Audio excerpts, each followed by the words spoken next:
2 days after reportedly taking control of Mekelle, Prime Minister Abiy Ahmed addresses Parliament and maintains that not a single civilian has been killed in the northern Tigray region. The defense forces never killed a single person in a single town. No soldier from any country could display better competence. We have disciplined, heroic soldiers. Many people were saying that we would demolish Mekelle. Mekelle is ours, built with our resources. How can we destroy it? But the Tigray People's Liberation Front, which dominated the country's political scene until Abiy Ahmed's election in 2018, is accusing Ethiopian forces of carrying out a genocidal campaign. With internet and phone lines cut off in the Tigray region, the claims from either side remain difficult to verify.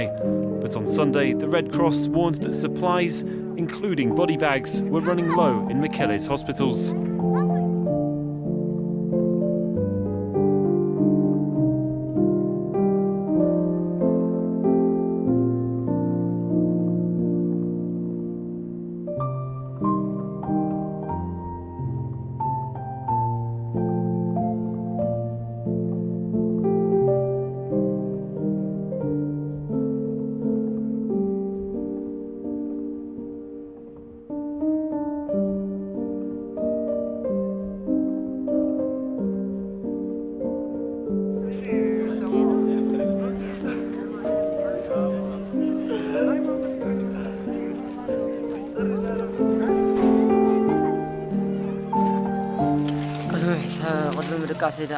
درار قلعو خم يكون يخون صباح السلام دي يخوننا مالت خمنا الكاي منم نعصرون فتحتي حساون بقى تننا نفتحو نعصرو منم بقى تلك عصرو يدخلن اوينا قاعد حس كتما انا نرنا كتما نرنا كاوتي هناك كغاطم كله كفتي ስለዝኾነ ናብ ፋኛትራ ትሕቲ ዓንቶ ደጊመ ይኸውነ ትሕቲ ስፓልት ለወሰን ፋኛትራ ተውታህና ብትሕቲ ፋኛትራ ኢና ቲናም ተንቆልዮ ንሕና እውን ጎንዲ ህንጻ ኮይና ተጸጊዕና ፍቲ ዓለ ፍቲ ወቃዕ ሰብ ፍቲ አድጊ ወቃዕ ብዕራ ይወቃዕ ህንጻታት ይፍርስ ብኸሙ ንኽልተ መዓልቲ ተቋቂምና ድሕሪ ምስበርትዕና ኢናቲ ጉዕዞ ጀሚርና ንወራሃ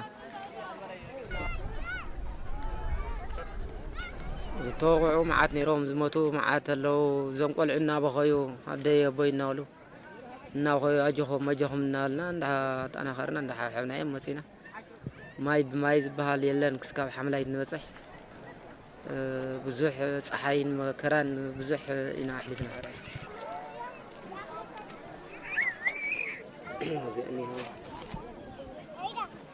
عردي كسكاب حجي قرصم طعمي بيتسبس هاي كم زلون الفلتن حزنينا وحزنينا هنا بتاع حزنس وسن يولن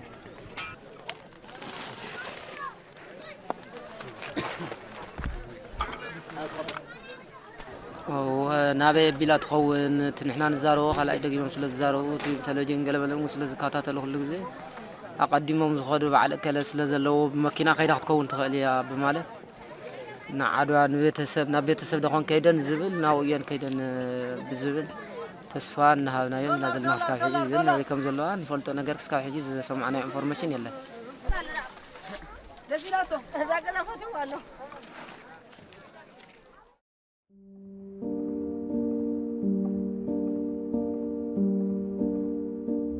The war began when the Ethiopian army sent troops into Tigray, the northernmost part of the country.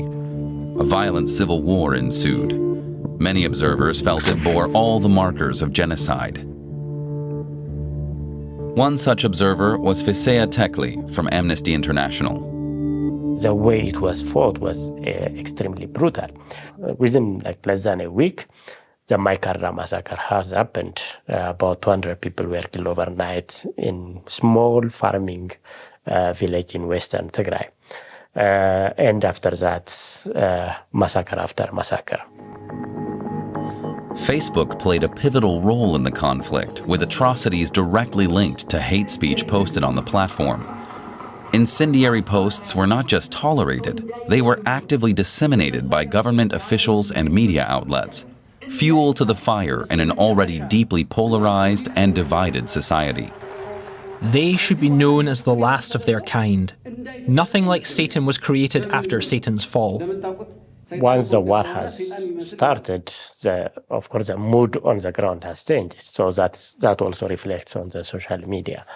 And the government was kind of leading on that. They were coining terms which were kind of accepted by the general population, for instance, junta. Chief among the agitators was the Ethiopian Prime Minister Abiy Ahmed, the 2019 Nobel Peace Prize laureate. He united the country's various ethnic groups in hatred against Tigrayans. He repeatedly referred to them as the cancer of Ethiopia, as weeds that needed to be removed, and as a junta. Online posts by Abiy Ahmed and his advisors made no secret of their goal: genocide. These people are the enemy of all Ethiopian people, the enemy of the Oromo people, the Afar, the Gambela, and the Somali. We will not rest until the enemy is buried.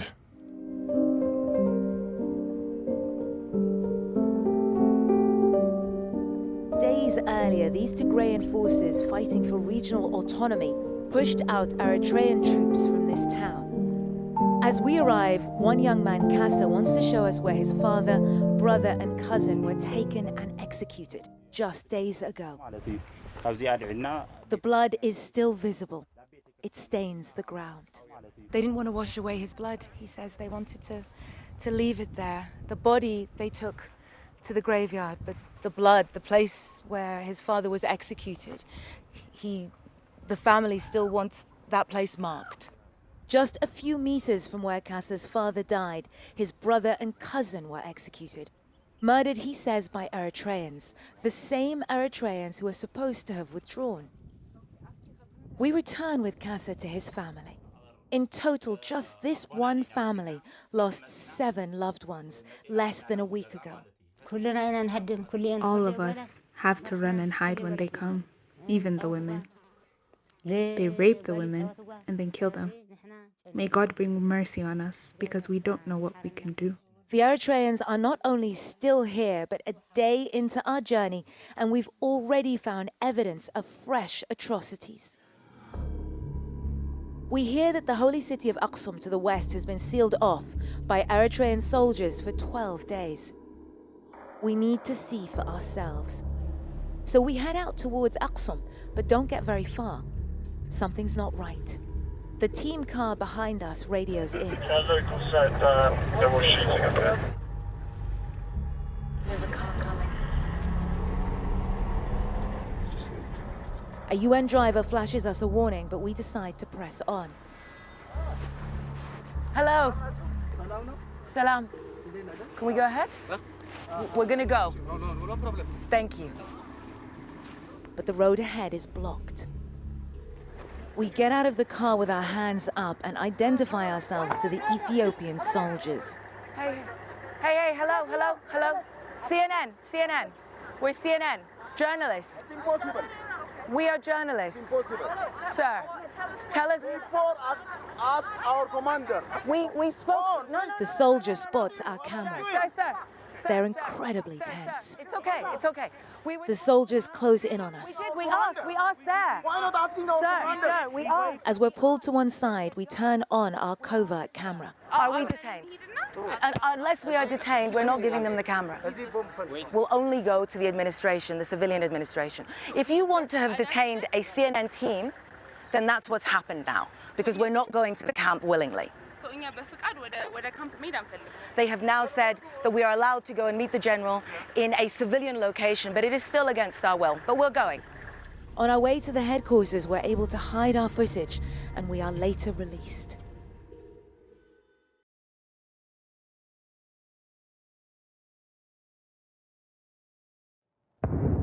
Eritrean and Ethiopian forces began their attack on the town of Aksum with indiscriminate shelling, according to rights group Amnesty International. It's released these videos and a report. It says on the 28th of November last year, Tigrayan militia and civilians tried to fight back. Some of them armed with only sticks and stones, attacking Eritrean soldiers on this hill. It says the militia failed and the reprisals were brutal. According to dozens of testimonies, Amnesty says Eritrean troops came into the town and executed hundreds of civilian men and teenage boys. This video shows the body of one of them. People describe harrowing scenes of people running and being shot in the back, or people being, lined up one behind the other and executed by Eritrean soldiers.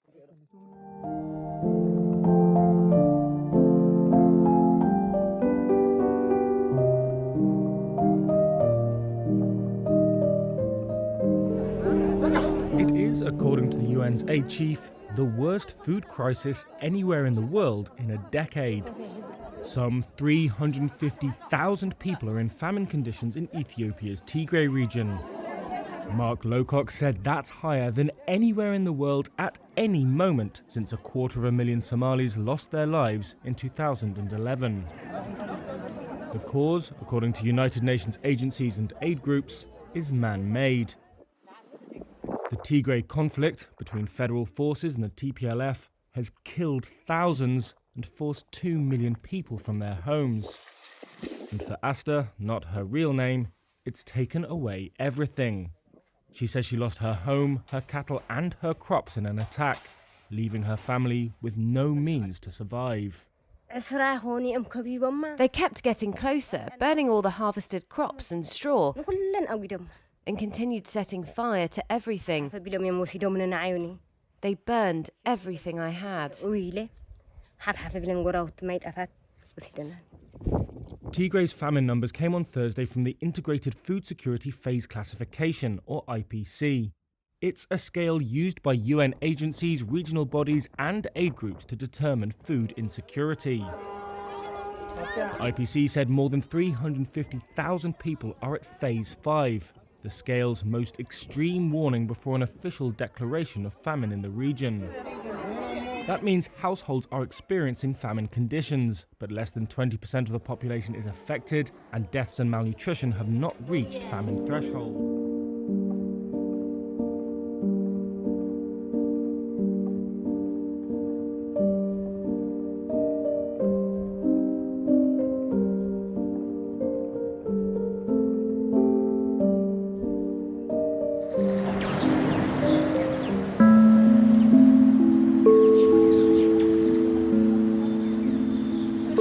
Mulu Mesfin is a head nurse.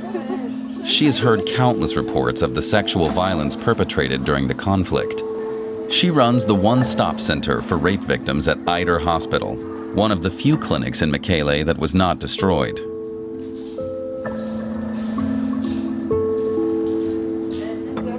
This 40-year-old woman reported being raped repeatedly by 15 soldiers in a remote village. Before losing consciousness, she remembers that one of them took out his phone and started filming.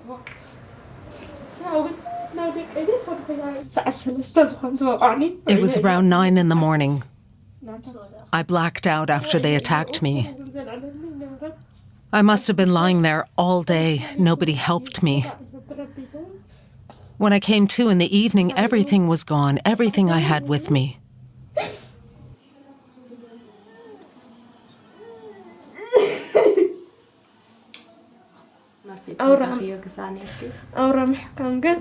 Social media was used as a weapon in the Tigray war.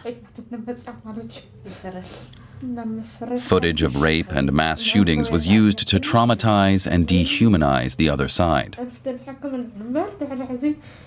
Mesfin's explanation for the sheer brutality of the conflict is that the propaganda spread online by all parties was posted and reposted. There was this constant preaching of hate on both social media and mainstream media, especially in Amhara media. The government tried to gloss over it by using terms like mission for law and order, but people were being told to kill innocent civilians, to abuse children and women from Tigray, and rape teenagers. The victims had to run for their lives with nothing to eat and move from one refugee camp to the next.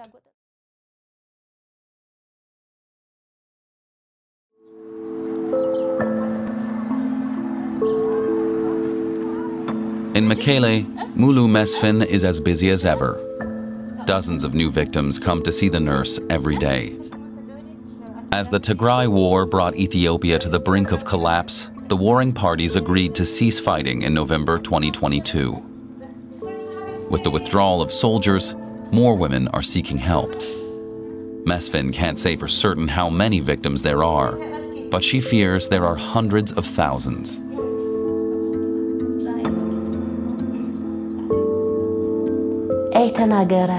The majority of victims don't talk about what happened to them due to the trauma and discrimination. Many women stay silent. Many have died, alone and with no medical care. In Tigray, there's not a single family where a woman wasn't raped and murdered.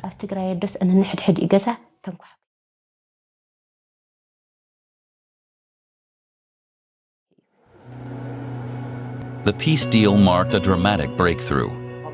The Tigrayan forces agreed to hand over their weapons. In return, the government in Addis Ababa agreed to establish an interim regional administration. Whether the traumatic events of the war will ever be adequately addressed is impossible to say.